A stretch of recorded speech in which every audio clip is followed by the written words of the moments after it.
Fala pessoal, sejam bem-vindos para mais um episódio do Easy Português Podcast. Eu espero que vocês estejam super bem. Fala comigo, Prof. Luiz.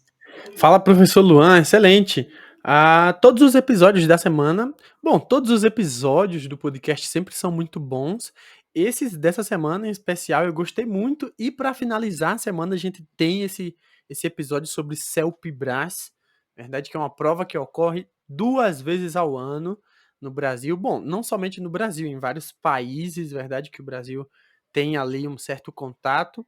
E a gente vai falar um pouquinho sobre como se preparar, como é a prova, justamente para vocês que estão interessados em português, que estão interessados na fluência. Você que ainda não é fluente, mas ainda escuta o podcast, já vá pensando aí no futuro, se você vai querer fazer ou não, porque é uma prova do governo de educação do Brasil, então é super importante, não é?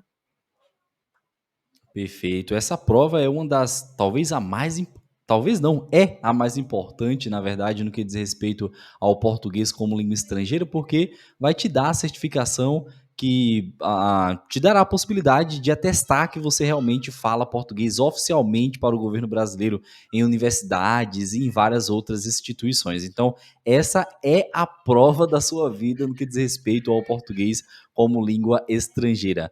Prof. Luiz, nós iremos falar um pouco como é a prova, né? Basicamente a prova ela é dividida em duas partes. Nós temos a parte oral, nós temos a parte escrita.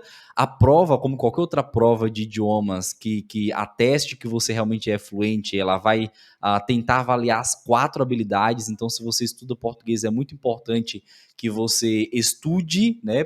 Levando em consideração essas 4 habilidades: falar, escrever, ler e ouvir.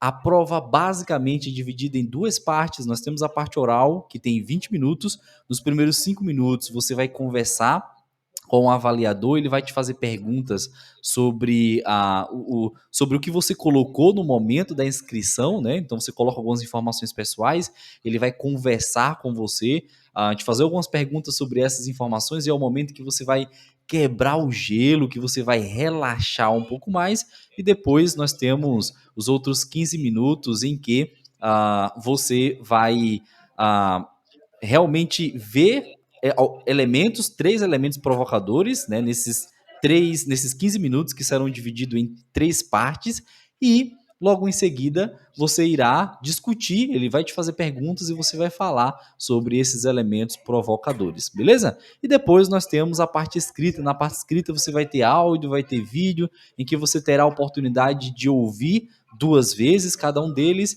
e depois escrever, né, sobre esse tema que vai estar sendo abordado lá no momento. Então, basicamente, essa é a prova. E como nós fazemos para nos preparar para essa prova, Prof. Bom, Luiz? depende bastante. Por exemplo, com a parte escrita, é muito bom que você aprenda a escrever redações, verdade? Porque a redação não é só um texto, né? Tem uma estrutura, introdução, desenvolvimento, conclusão, então Exato. é bom que você aprenda isso. É bom que você aprenda gêneros textuais, porque às vezes ele pede assim: escreva um e-mail para tal pessoa. Quais são os elementos que um e-mail formal tem? Verdade? Escreva uma carta. O que que é uma carta? O que é que eu tenho que colocar em uma carta? É só escrever um texto e pronto? Então é bom que você conheça gêneros textuais, verdade? Para essa prova, de maneira geral, é bom que você conheça um pouquinho da cultura do país. Eu sempre digo que vai um pouquinho além, não é? De só fazer uma prova para saber se você sabe o idioma. Tem um pouquinho de cultura, é Uhum. bom que você conheça, verdade? É bom que você esteja com uma fonética impecável, uma fonética muito boa, que o seu entendimento, verdade, a sua audição esteja boa. Treine a sua interpretação de texto, porque você vai usar muito ela com as imagens. Então, as maneiras de se preparar são infinitas. Tem muita coisa, muito material para se preparar. Inclusive, aqui com o Easy Português, você pode se preparar também com o Easy Português. A gente vai trabalhar as provas anteriores, as provas de 2023, 2022, várias provas, os áudios, os vídeos, os elementos provocadores, a parte escrita. Então você pode se preparar com a gente aqui também, com certeza vai ser uma ótima opção, não é? Perfeito. Então é isso. O Easy Português, inclusive, já começou nessa maratona. A prova vai ser no dia 23, começa no dia 23 de abril.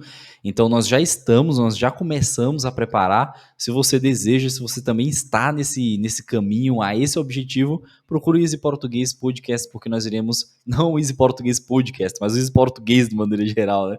Porque nós iremos te preparar para que você possa alcançar esse objetivo da tão sonhada prova, tão sonhada certificação do CELP-BRAS, beleza? Então é isso, Prof. Luiz, por hoje é Exatamente, só. exatamente. Fiquem atentos às novidades e a gente se vê no próximo episódio.